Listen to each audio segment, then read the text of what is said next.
Hey, I'm Cody. In June of 2025, I went on a content creator retreat with 9 other creative entrepreneurs to the Lofoten area in the Norwegian Arctic. And I had the opportunity to learn with open eyes from a bunch of people that are much further ahead in their creative journey than I am. I've been tossing around the idea for the last 2 years of starting my own podcast of some kind.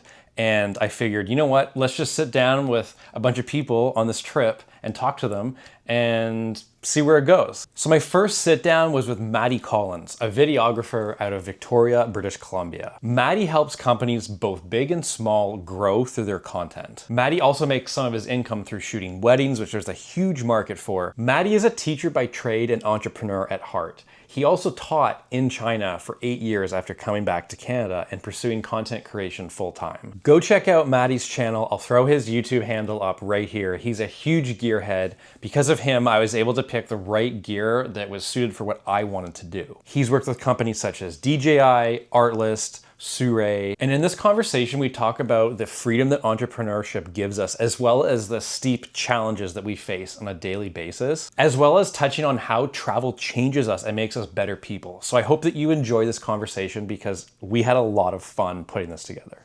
What's up, dude? Okay, so Matty Collins, first guest of what might become a podcast. You never know. Hell yeah. So we are right now on a creator retreat in Lofoten, Norway. We're in a little small town, got some yellow houses around, beautiful backdrop. It's insane. And I just want to start to have conversations with people, fellow entrepreneurs, and ask them about their background, why they do things, why they decide to go out on their own, and how they see their future shaping up. So, Matty, how would you describe what you do now? Right now, I would say I'm a creative problem solver for businesses and brands who are looking to grow. And would you say that your primary strong suit is video, photography, mix? I would say it's video. I actually find photography, it was easy to pick up because I started with video, where usually it's reverse. Usually someone's in the photo world, and in terms of the process and workflow, it's typically less challenging than video. But because I started with video first, I actually picked up photo after. I would say I'm great at both. But when I was in grade 7, I got my first video camera. So I guess just innately, I like video a little bit more. Do you remember what your first video project was? First video project, I always used to make like these silly little music videos to songs that were popular at the time. Like one was like Fat Joe and the Terror Squad, Lean Back. Oh my God. Yeah. Dude, you know what? Actually, something that's really funny. So wait, you said which grade you were in for that? So I got the camera in grade 7, so Okay. it was within that year. Maybe, Okay. Yeah. So I can't remember what grade I was in. It might have been around grade 7 too, but so when I was growing up, so my mom's a dance teacher, so she had her own dance studio. Yeah. And I remember for like, it was some sort of school concert or something like that.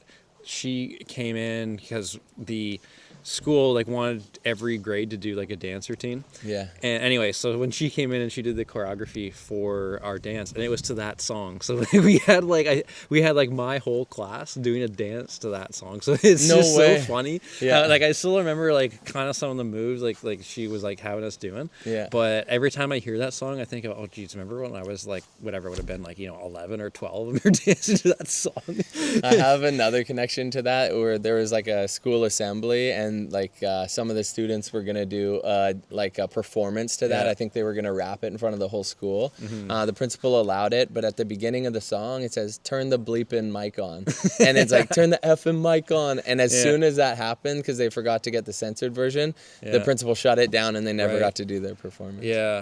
Yeah, well, sometimes it just kind of gets shut down. I remember even like when we were doing the dance to that song, like people were like, oh, like, the lyrics, whatever, but it was like a clean version.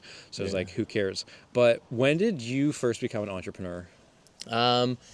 Entrepreneurial spirit started at a really young age. Probably picked it up from my dad. He was always buying and selling on like marketplace, Craigslist. Right. He once traded like a BMW for the brand new flat screen TVs. So we were the first family on the block with like a 60-inch like screen. You're because having he- everyone over for the big games and the parties and Exactly. stuff? Yeah, but he just liked to mess around and like like that whole thing is like a guy traded a paperclip for like a house in Saskatchewan or whatever. Yeah. He kept trading up. It was like a social experiment. Like that's in my DNA is just to like I don't know, have that entrepreneurial spirit and like mess around, make a little bit of money, fix stuff up and sell Right. it. I did it with electronics all growing Right. up. Then I shifted to cars when I was in university. So I was buying and selling cars and making some money that way. I probably did about 30 cars through university. And then entrepreneurial spirit in terms of like starting my own business.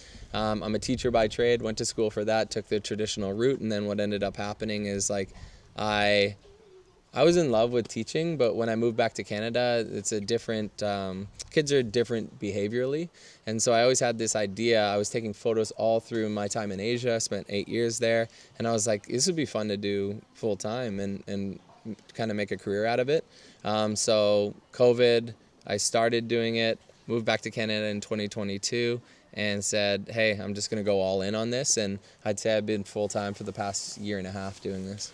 But you told me you'd taught in China for, you think you said 8 years? 8 years. Yeah, so what made you want to internationally work like that in terms of making a jump overseas?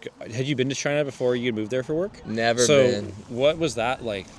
It was actually incredible. For most people, it's a huge culture shock. For me, I was blessed to know 2 really close friends already at the school.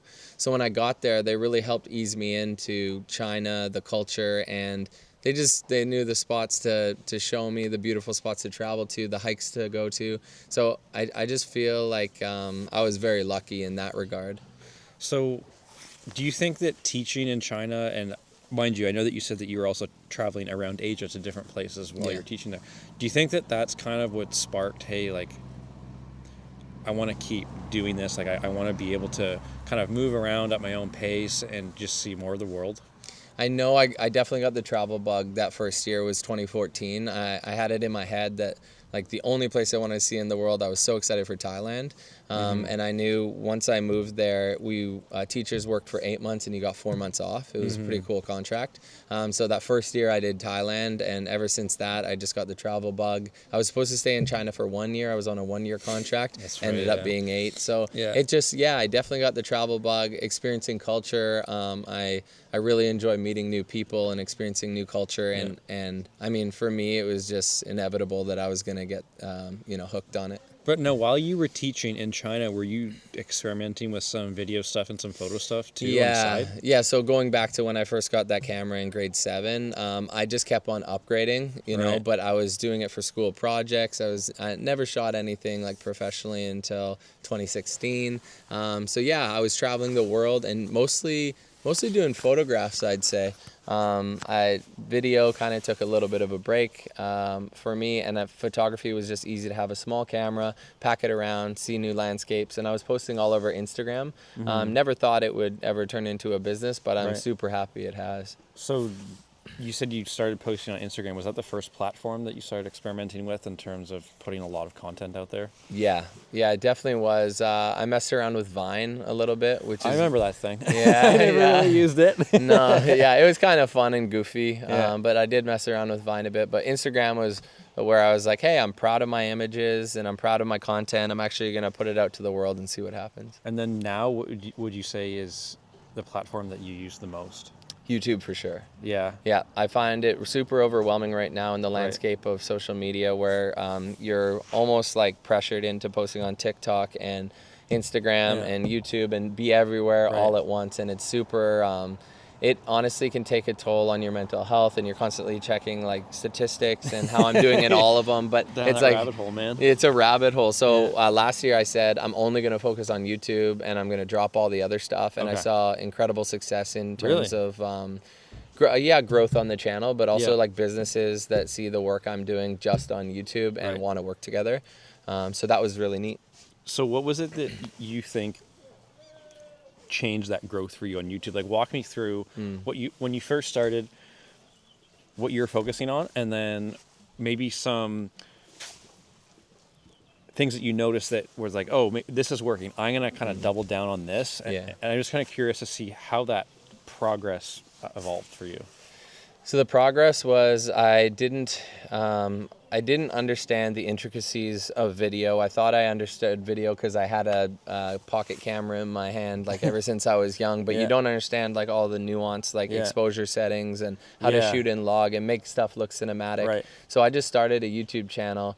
I made an error there, pretending that I was like an expert in something that I wasn't. Right. But through that, like kind of YouTube University, those 4 years, it actually taught me to learn those skills and build a business from it. So that was actually super cool, and I'm proud of that journey. If I would have restarted, I would have gone with the narrative of, hey, I know nothing, but I'm really passionate about video, and I want to build a business in the next 4 years, starting from scratch with my camera. I would have taken that approach, but instead I was like just talking about cameras that I thought were cool. Right. But it was kind of coming from like a noob or a rookie. Right. No, that's fine. But do you remember the first time that you monetized on YouTube? Yeah, that was really cool. That was in 2023. You need 1,000 subscribers and 4,000 watch time hours. And as soon as that happens, YouTube starts paying you for the AdSense that goes to your channel. I remember the first month was $37 Canadian, and I was just over the moon. Thinking, like, you know, but I had worked for 2 years for nothing, like for $0, and to see that come to fruition, and it's definitely gone up quite a bit. And then there's brand sponsor deals and all other revenue streams that now happen through YouTube. Okay. So it's really cool to see how it's kind of taken shape. Right. Now, as someone who has just started in the YouTube game, can you explain to me how those different income streams, perhaps from YouTube, work? So you said, I believe you would get some through the ad revenue. So like when you go and watch a YouTube video, if you don't have premium, you're going to watch an ad. So I imagine that's partly where that comes from. Is that correct? 100% where the AdSense comes from. Yes. Okay. And then can you also explain to me then the other ways that you're able to monetize through YouTube? So the other revenue streams are, so AdSense is one, then you have affiliate links, which is essentially the gear that I'm talking about, the cameras that I'm talking about that potentially people could be interested in. I just link that to the bottom. If they click on that link and they purchase the product I was talking about, I get a substantial cut of that purchase, substantial being about 3%. If they go and they click that link and that day they buy Pampers, like diapers for their baby, I actually get a small cut from that as well, but way lesser of a percentage. So that's kind of neat. So affiliate links is number 2. A third one, and the biggest one here, is brand sponsors. So essentially I used to reach out to companies that I wanted to work with, and then I'd pitch them an idea, and then we'd kind of talk about a YouTube video that we could construct together that would be mutually beneficial for ROI. And now it's really cool because like I'm getting some traction on YouTube that I probably get 2 new companies reaching out a week. 2 a week? Yeah, something like, and remember about 95% of these are companies that maybe don't align with like my direction and what, but there are a few along the way that companies I know, companies I trust, companies I've used before, and I'd feel comfortable recommending. And that's probably the biggest source of income, is that third one, which is what did I say? Which is brand sponsorships. Brand sponsorships. And the last one I'll say is like a lot of people do digital products. I give them away currently. So this is the colors that you would put onto. Oh yeah, I've seen people that sell those. So you sell presets or LUTs. Presets are for photography, LUTs are for video. And you're selling your color recipe to the world. And right now I give mine away, and what that does for me is it gets me the emails of all these people that download it, get it for free. It offers free value. They associate Matty DC Collins as like someone who is not just out to like gouge them or get money from them, but the goal is I have about like 600 emails from people around the world who have tried my products. So then create a newsletter from that, and eventually... Okay, you do the newsletter too. I didn't realize that. It's actually, I don't, but it's something I'm going to get into. You want to do it? Yeah, because I have all those existing emails, and maybe, that would be another revenue stream, digital products. Right. Well, from what I understand, because I follow quite a few people that do newsletters, and from what they say is that it allows the client or the consumer, however you want to phrase it, to kind of follow along with you. And even though they might be on your newsletter for who knows, like 9 months or a year before they ever actually might engage, or you potentially monetize that Yes. consumer. Yeah. But it's a good way to kind of keep people in the know with what you're doing. Definitely. And do you remember for YouTube what your most viewed video is I off the top of your do. head? Yeah, it was on one of these retreats. We went to Jordan, and Okay. I took a budget drone with me. Drone laws in Jordan are pretty strict. Oh, I okay. smuggled it into the country in a sock. So I literally put it in a sock in my bag. I got stopped by security. My bag got flagged. I went to the back room, Oh, and wow. essentially he's looking through my bag, Yeah. and he picks up this sock with the drone in it. Yeah. And my heart was like racing. I didn't know what he was gonna do. Like, I'm sure I wouldn't go to jail, but he probably would have confiscated it. And he looked at the sock and he put it back in my bag, and I'm just like, nothing suspicious about that. And so, anyways, I get this like epic footage from Jordan in the Wadi Rum Desert, and I'm doing a review at the same time of that drone, and it's a consumer level drone. Like, if you want a first drone ever and your budget's about $250, which is what this drone comes in at, then it was just really relatable because a lot of people could afford what I was talking about. Plus, it was stunning views that people don't get to access. Right. And that has about like 270,000 views right now. Oh, wow, that's and great. it led to a lot of traction for me, and actually DJI themselves reaching out to me. That's awesome. And then I got to do my first brand partnership with DJI. That's awesome. So you said that you've done a creator retreat to Jordan, and then I think you said you had done 3. What's the other one? Yeah, Indonesia. Oh, okay. And So you did, was that Bali? We actually didn't really do Bali that much. We did East Java. Okay. Bali's where all like the young kids go to party, Oh, but we were yeah, I more haven't about been like there the yet. culture and volcanoes and all Yeah, that. yeah, And yeah. the last one was Tulum, Mexico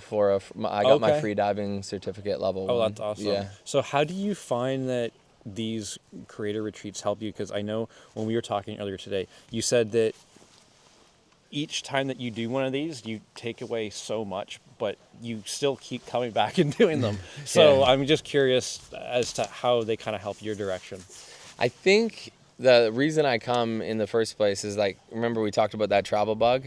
I have it. I love meeting new people, and the people that are drawn to these are like-minded, like-hearted people, and it just leads to, like, in incredible landscapes, countries I've never seen before. You make like new lifelong friends. So that's the reason I come.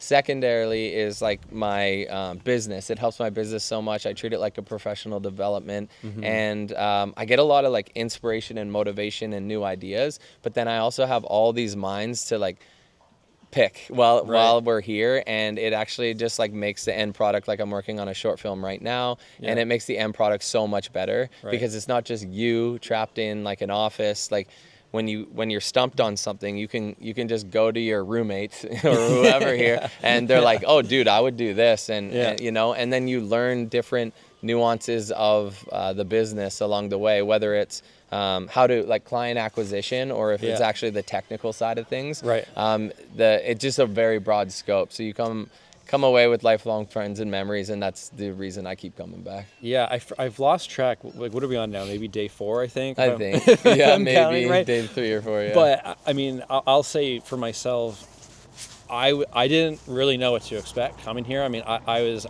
to be honest, like quite overwhelmed because, I mean, I'm the only one in the group who probably doesn't do like some sort of photography or videography as their primary source of income. Right. So to be honest, like I didn't really know how I was going to fit in, and I didn't also really know like how I would be received like in the group, but I just feel like I felt so welcomed. I mean, to be honest, a lot of help through you through that, like just feeling like I am actually a part of the group and I'm able to even contribute to discussions. I mean, we had that talk earlier today when we were talking through like kind of just projecting like your business direction in the future. And I mean, you can correct me if I'm wrong, but it seems like some of the things that I was saying to you, you're like, oh man, like that was actually, like pretty good idea or whatever. But I guess I wanted to ask you, because we're also talking about business, and what do you think as a business owner was the toughest thing for you at the start? Oh, client acquisition. Yeah. I would say it was definitely the hardest. You'd work so hard on like these pitches, but the copy wouldn't be right. Here's the biggest thing. Forget the copy, forget like the design work that you do to make these look beautiful and send them off. you don't speak the language of these big businesses. You don't understand that like ROI is all they're really thinking about. You don't speak in like their jargon, like their business jargon, and like that, like it's, you can't speak like you've been there because you've never been there. So how you say you can help these companies, but how can you creatively help them solve problems if you've never been in that boardroom and we're looking for a creator and someone to market our product? And like my background was teaching, so it's just like I didn't have a lot to work with there. Right. So you learn through failing and not getting any contracts and bouncing ideas off friends and seeing their proposals and pitches and seeing what has been working. And a lot of it is persistence. But yeah, I think that my biggest struggle as a business owner at first, battling, to be honest, a lot of imposter syndrome through it, was pricing myself. I mean, I was fortunate that I had access to market info, even geographically, like around Toronto and whatever. So I knew like what the average cost was for like services in the area. Yeah. So I had some sort of ability to be able to kind of know like what my services were worth. Yeah. But at the same time, at the start especially, I don't know, it was like, I feel like even undercutting the market rate at first, I guess internally, I didn't feel like I valued myself at what I was quoting. Yeah. But I feel you on that. But people would still say yes, right? And I mean, I knew that like what I was quoting, I knew it was fair and reasonable. But in terms of to start, man, like I had a lot of internal struggles about that. And did you ever kind of have that struggle at first in terms of when you would give a quote to someone? Yeah, it's so arbitrary to like some degree. And especially because every project, the scope is so different. And so everyone comes to you and says, hey, what would you do like a brand story video for? And they just want a ballpark figure. And then you get excited that maybe you have work and you can make money with your camera. So you jump the gun without understanding the full scope of the project. You just tell them $1,500 or whatever. And it's just like, that is, I learned that that's the most ridiculous thing to do. And the fact that clients responded to that and they're like, okay, cool, nice to know that that's your rate, and don't understand that like I really need a 15 to 20 minute phone call to understand like how, like where I'm going to be driving, you know, how long the shoots are going to be for, how many different locations, and where is this going to be used, and is it for a mom and pop's pizza shop in town, or is it for a global company that's making millions of dollars every year? It really varies based on like who you are, and it's all situational. So you've worked with both smaller companies and even some bigger companies already. Yeah. And do you find that in terms of the communication that you have with the client in terms of setting up the project, how do you find it differs in terms of like a tactical approach for business when you talk to, as you said, maybe like a mom and pop, like local store versus you're talking to a corporation? Yeah, so I kind of think I kind of start with like their annual earnings, like because I find I'm not trying to exploit these companies because they make more money. I'm just trying to find the value of the product to the client. And unfortunately, there's going to be a cap on what a local pizza joint is going to be able to make. But my content could really fuel sales for a bigger company. And if they're going to be using it for advertising, now there's rights that are involved. You know, like where can they display this content? Can they use it for ads? There's like different packages that all of us here who run businesses in the creative industry kind of operate off of in terms of the norms. So yeah, like there's royalties to that. Now, do you talk to some of your peers in your industry to help you with pricing, or how do you go about that? There's two ways. Actually, I took a creative business course with one of the, Matt, who is one of the leaders of this trip. And those people, it's called Creative Rise. They're awesome, and they offer a lot of free value podcasts to teach you kind of the business of your artistic expression. Right.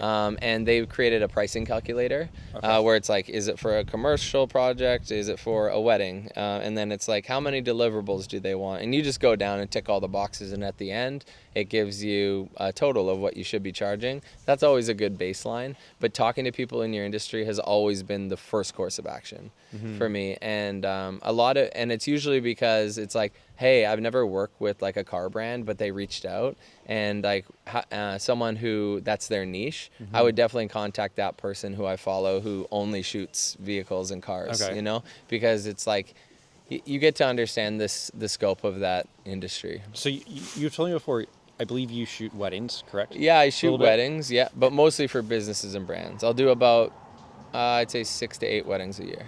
Okay, so businesses and brands. Now, what types of businesses and brands? Like, is it maybe like accommodation? Is it technology? What? Tech, How? yeah, technology for me and global companies. A lot of the companies are out of China, to be honest. It's Okay. like, hey, we're developing like this new lens or filter Right. for your camera, and it's Right. can you test it in a practical setting and, Right. and show why it's cool for you or why you like it. Right, but no relation to the fact that you taught there. It just Actually, no. Yeah, Yeah, it's just a coincidence. I did get one job. A friend that I met there, she works at a marketing agency, and sometimes they need people for they need remote editors. Right. So I have done a little bit of work that way. That was the only networking opportunity I had from my time in China. So you said remote editor, so like maybe you didn't shoot it. You're just doing the editing. Yes, exactly. So, yeah, I would take stock footage. It was for like a fruit farm in Taiwan. Okay. And so I got a bunch of stock footage of like farms and apple picking and all this kind of stuff, and I put together an edit, put their branding and logo on it. So they just use that for, it's probably like a template or like a placeholder on their website until they can get something internally done. Now, what's your favorite part of being your own boss? Oh, you talked about it today during the workshop, but like, is that freedom? Yeah. It's really special to be able to, like this past week, I had some family stuff go on, and my grandpa passed, and essentially. Oh, sorry, man, I didn't know that. That's all right. It was like he lived a really full life, and it was beautiful, but I had a lot less stress because I had the time to like process. Right. I had the time to like make a celebration of life video for him. We had to travel for it, and I not once had to ask a boss for time off or anything like that. I just got to like adjust the pace of my life and take the time I needed, and that was really like a moment recently where I can say that I'm just like, I'm so grateful to have what I have and have built what I've built. Yeah. What I say to people is one of my core values is freedom, and for me, it's incredibly difficult to put a monetary value on freedom. I mean, if you think about it in the history of our world, I mean, people fight and die for freedom. Yeah. Right? Yeah, And it's almost well put. as if now we kind of maybe take it for granted, or maybe we even lose sight of what that freedom is. I'll give you an example. I don't know if I've said this to you before. I might have. But it was kind of like, I remember back in April, there was like this random Monday morning that I had a client meeting to go to later in the morning, and I was at my parents' house. So, because the client was near my parents' house in Pickering, Ontario, sorry. And I remember my mom made pancakes, and I was just sitting there eating pancakes at like 9:30 in the morning. I remember I turned to my mom, I was like, how awesome is it that I can just sit here and have pancakes with you and then, go do my work? But I know it sounds so simple, but to me, it makes it all worth it. I mean, not just that. I just mean like the greater picture of it.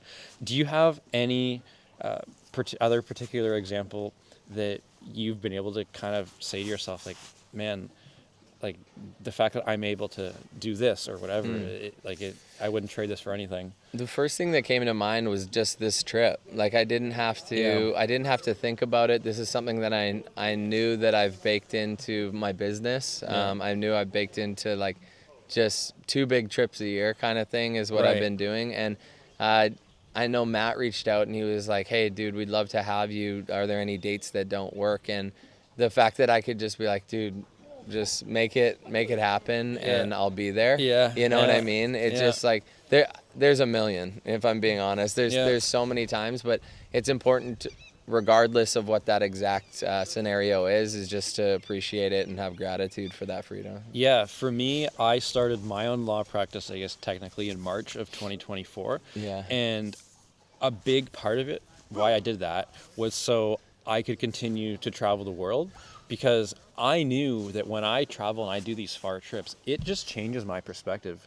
And I think it makes me a better person. So I kind of thought to myself, I'm not trying to travel to just kind of see everything and like, post a bunch of cool shit. Right. But it's like it actually helps me become a better person. Yeah. Do you know where I'm coming from? Yeah, 100%. Yeah, I find, I don't know, how does it make me become a better person? How does travel make me become a better person? I think you encounter like all types of people. I think, how about this? I would go with the route of like understanding where people come from in terms of their culture, because like if you start to understand other people's culture, I think you're just so much more open-minded in the world with your views. Like one that I always tell people is like, I'm cruising through the Philippines on a scooter and there's these young little kids just how's it? And like they have nothing. They live in these little huts. Yes, they have running water and things like that, but they don't have access to the luxuries that we have. And if they're happier than most people in like North America, then what's going on? There's a disconnect here.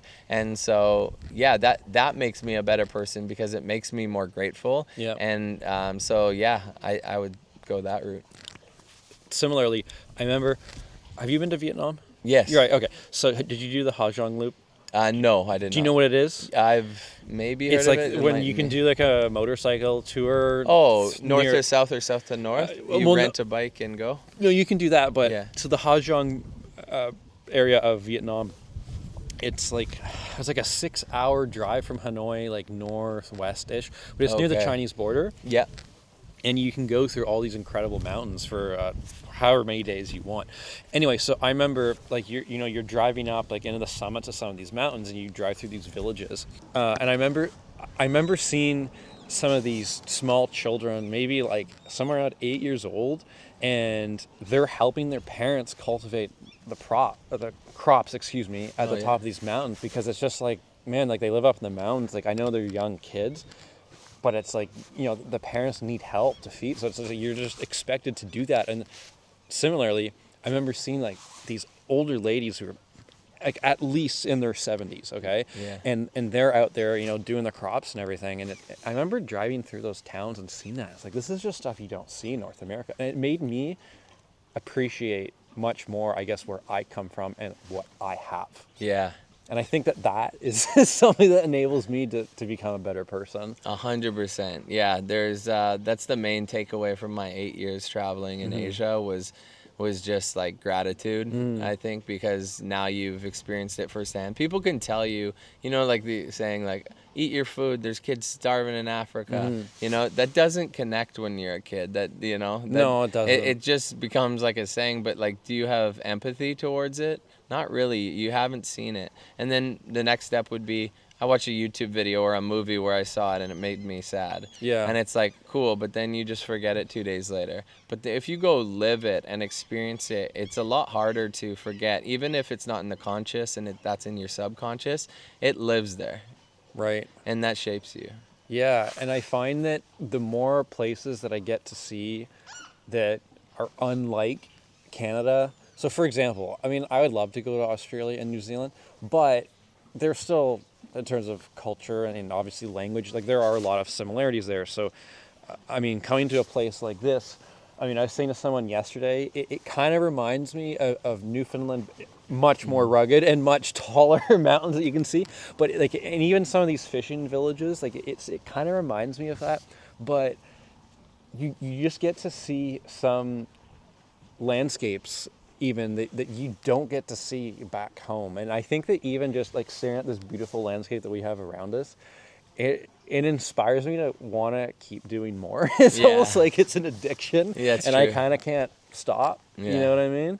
Definitely. Anyway, man, this has been a fantastic conversation. So thanks for has sitting been. down. I don't even Yeah. know how long we've been going for, But but if I I feel were like- to guess, maybe almost 30. You think that long? I'd say 24 minutes. 24? 24:01. Okay, we'll go with that. Well, this has been a great trial run, great first episode, I guess, Yeah. that we can say that we did. Yeah, true. And I'm very glad that you did this Thanks. with me. I'm honored to be the first guest. Thanks, That's Matty. good luck with the other 9. Yeah, appreciate it, man. Yeah. Dude, that was great. Yeah. Oh, dude, 33. Wow.